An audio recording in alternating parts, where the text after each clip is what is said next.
Hey guys, कैसे हो सब लोग। आई होप आप सब बहुत ही अच्छे होगे, बहुत ही बढ़िया होगे, बहुत ही मस्त होगे। आज बात करने वाले हैं रॉक ली के बारे में। ये one of the most favourite character है मेरा एनिमे से, and probably my favourite character in Naruto.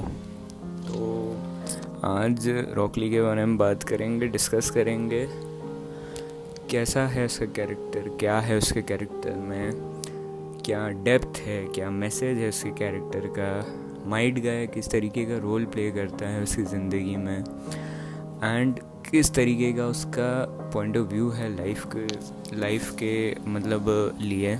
ठीक है, तो सब चीज़ों के बारे में बात करेंगे। तो लेट्स स्टार्ट ठीक है। हाँ, उसके पहले अगर तुमने नारुतो नहीं देखा है, तो मैंने रॉक ली के बारे में नहीं पता है, तो maybe there might be some spoilers for you. तो थोड़ा सा रॉक ली के बारे में आप जान लो तो अच्छा रहेगा अगर आपने नारुतो नहीं देखा है तो।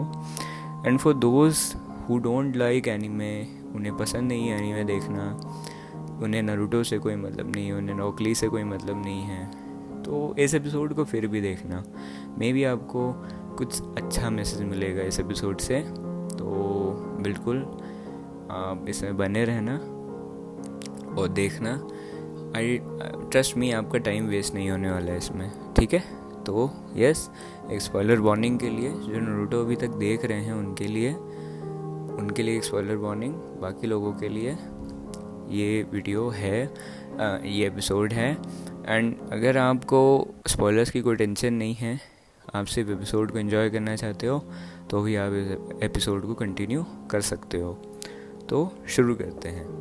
रॉक ली का बचपन जो रहा है वो बुलीड रहा है, ठीक है, क्योंकि उसको निंजुत्सु नहीं आता था, उसको गेंजुत्सु नहीं आता था, एंड उसके ताइजुत्सु को काफ़ी सारा काम चाहिए था। मतलब उसको शार्प होने के लिए उसको शार्प करना बहुत ज़रूरी था। उसको ताइजुत्सु उसको आता था, उसमें थोड़ा बहुत क्या बोल सकते हैं टाइजुत्सु था, क्योंकि निंजुत्सु और गेंजुत्सु उसमें इसलिए नहीं था क्योंकि नॉर्मल निंजास की तरह, नॉर्मल लोगों की तरह, जो शिनोबी या बोल सकते हैं निंजास जो होते हैं, जो वो काम कर सकते हैं, वो रॉक ली के अंदर वो टैलेंट नहीं था। ठीक है, एंड रॉक ली का कैरेक्टर जो है वो बेसिकली वो चक्रा को एमिट नहीं कर सकता था। उसके अंदर वो ताकत नहीं थी कि वो चक्रा को मतलब, या जो बोल सकते हैं ना चक्रा जो फ्लो होता है, वो उसके अंदर नहीं था।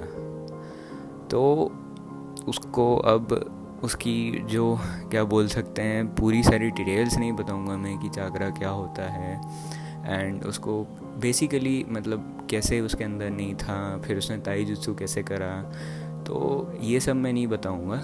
इस सब के लिए तुम शो को देखना, तो मैं उसमें बेटर तरीके से समझ में आ जाएगा। ठीक है, बेसिकली अगर देखा जाए तो रॉक ली नॉर्मल लोगों के जैसे नहीं था।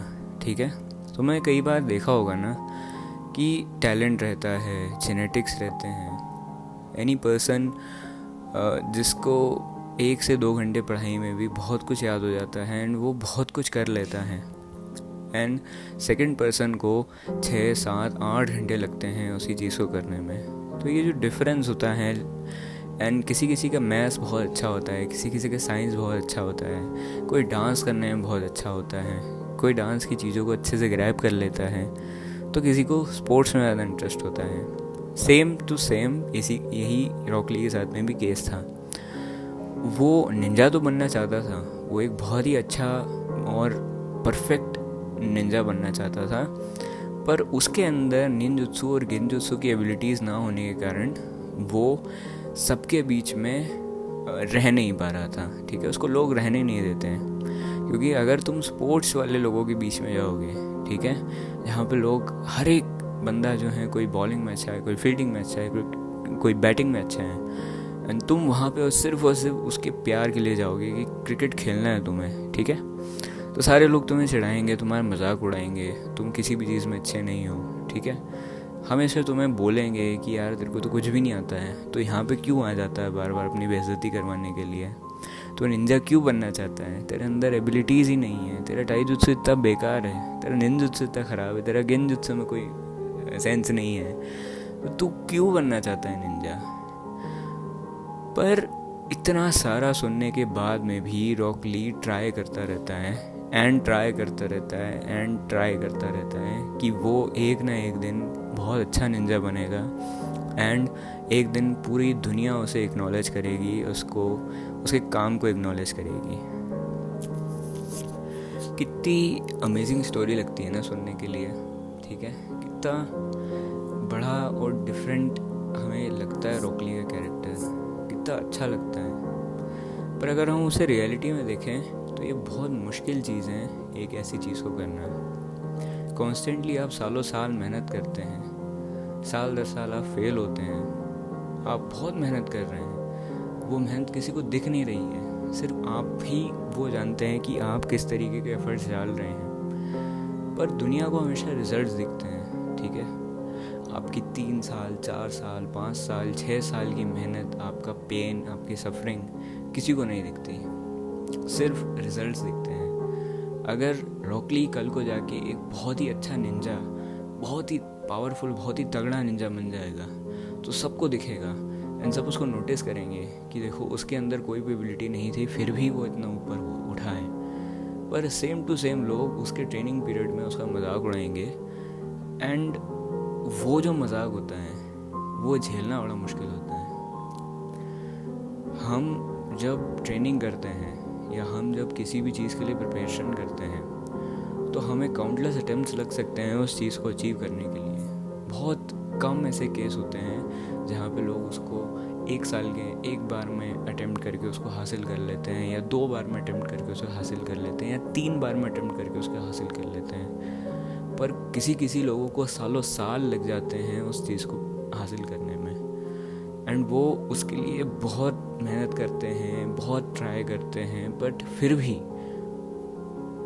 किस्मत के कारण वो नहीं हो पाता है। पूरी ट्राई करने के बाद भी वो नहीं हो पाता है, एक मार्क से लोग फेल हो जाते हैं, ठीक है? तो सेम टू सेम यहाँ पे वो पेन जिस साइकिल से रॉक ली गुजरता है, हमें क्या सीखना चाहिए रॉक ली से?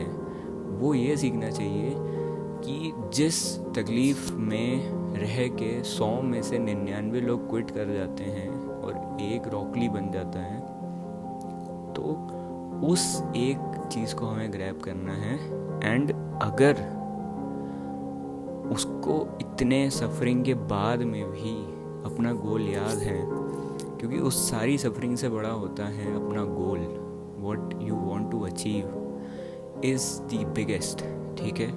क्योंकि कहीं ना कहीं हम लोगों को दिखाने के लिए भी ये करते हैं कि देखो ये मैंने किया, बट अंदर ही अंदर वो हमारे लिए सबसे ज़्यादा प्राउड मोमेंट रहता है कि हमने कुछ किया। एंड जब 4 साल 5 साल मेहनत के बाद में हम वो अचीव कर लेते हैं तो वो खुशी अलग होती है, ठीक है? एंड वो एक्सप्रेस करने, मतलब उसको एक्सप्रेस नहीं करा जाता, वो फील करी जा सकती है, ठीक है? Okay, now comes the mentor part in Rock Lee story, ठीक है? माइट गाय हमेशा रॉक ली को देखता था ट्रेनिंग करते हुए, क्योंकि माइट गाय की ज़िंदगी भी रॉक ली जैसी ही रही एंड हिज फादर टू।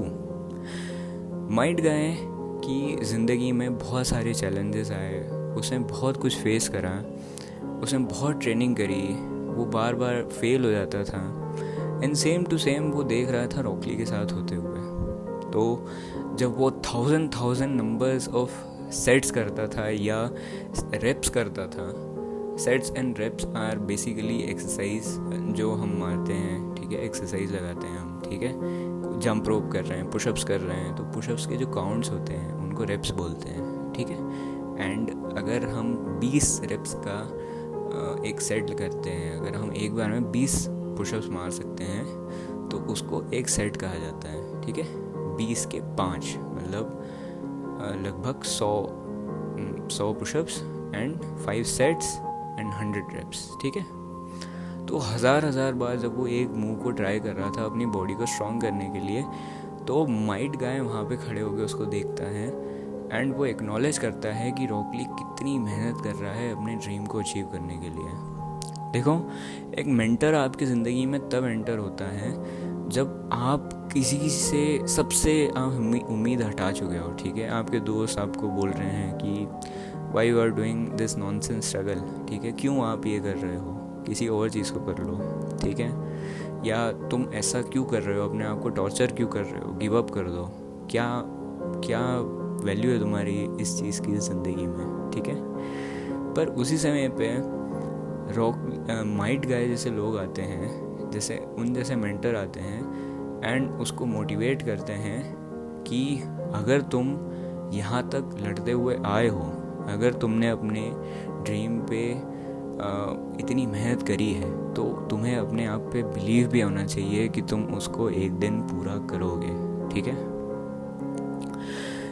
और जब एक असली मेंटर, एक रियल टीचर अपने स्टूडेंट को कुछ अचीव करते हुए देखता है तो उसे बहुत अच्छा लगता है, बहुत अच्छी फील होती है, उसको प्राउड होता है कि I have seen this kid from 0 to 100, ठीक है, from nothing to he has achieve something, ठीक है। तो वो फीलिंग ही अलग रहती है, ठीक है। तो दैट्स वाई मेंटर हमारी ज़िंदगी में बहुत मेन रोल प्ले करते हैं। सेम टू सेम है कंपटीशन भी हमारी ज़िंदगी में बहुत मेन रोल प्ले करते हैं। अगर आप पढ़ाई कर रहे हैं तो आप उस टॉपर से लड़ाई करेंगे जो कि फर्स्ट आता है, जिसके 100 मार्क्स आते हैं, जिसके 99 मार्क्स आते हैं। आपके अगर 80 आ रहे हैं या आपके अगर 85 आ रहे हैं तो आप उस बंदे से कंपैरिजन करोगे और आप उस बंदे से कम्पीट करने की कोशिश करोगे क्योंकि वो बेस्ट है, ठीक है। सपोजिटली आपके क्लास में कोई बहुत अच्छा बास्केटबॉल खेलता है या कोई बहुत अच्छा फुटबॉल खेलता है या कोई बहुत अच्छा क्रिकेट खेलता है। आप भी क्रिकेट खेलते हो, आपको भी बैटिंग बहुत पसंद है, पर आप उससे कम, मतलब उससे ज़्यादा क्या बोल सकते हैं, मेहनत कर रहे हो।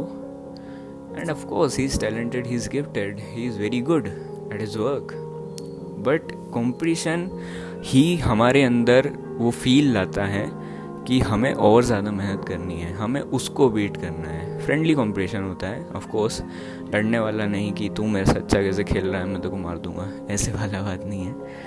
तो फ्रेंडली कंपटीशन जो होता है वो उसको प्रमोट करता है एंड फर्दर इम्प्रूवमेंट लाता है हमारे अंदर, ठीक है। तो कंपटीशन, अच्छी मेंटरशिप एंड फ्रेंडशिप, ये सारी चीज़ें, देखो, जब तुम किसी चीज़ की हासिल कर रहे हो, जब तुम किसी गोल के पीछे हो, तो तुम्हें बहुत ज़रूरत है एक साथ की, क्योंकि हम उस समय अकेले होते हैं, ठीक है।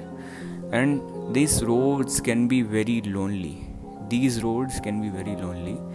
एंड यहाँ पे हमें अगर थोड़ा सा भी पुश मिल जाए किसी चीज़ से तो वो हमारे लिए बहुत बड़ा पुश होता है, क्योंकि हम एक्सपेक्ट नहीं करते हैं किसी को भी हमारे साथ रहने के लिए।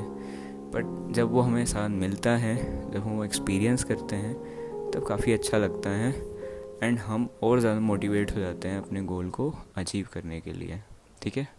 सो believe in yourself and work hard, try to achieve your dreams and never give up. ये बहुत सारे मैसेज हमें रॉक ली के लाइफ से देखने को मिलते हैं। I am not talking about any technical aspects in this episode, कभी और बात करेंगे उसके बारे में, पर अभी के लिए इतना ही।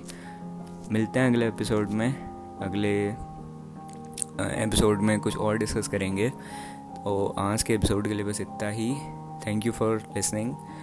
अगर आपने यहाँ तक सुना है तो आपको बहुत बहुत धन्यवाद। अगर आपको भी कुछ इससे मोटिवेशन मिली हो तो यार, मुझसे ज़्यादा खुश इस दुनिया में कोई भी नहीं होगा, ठीक है।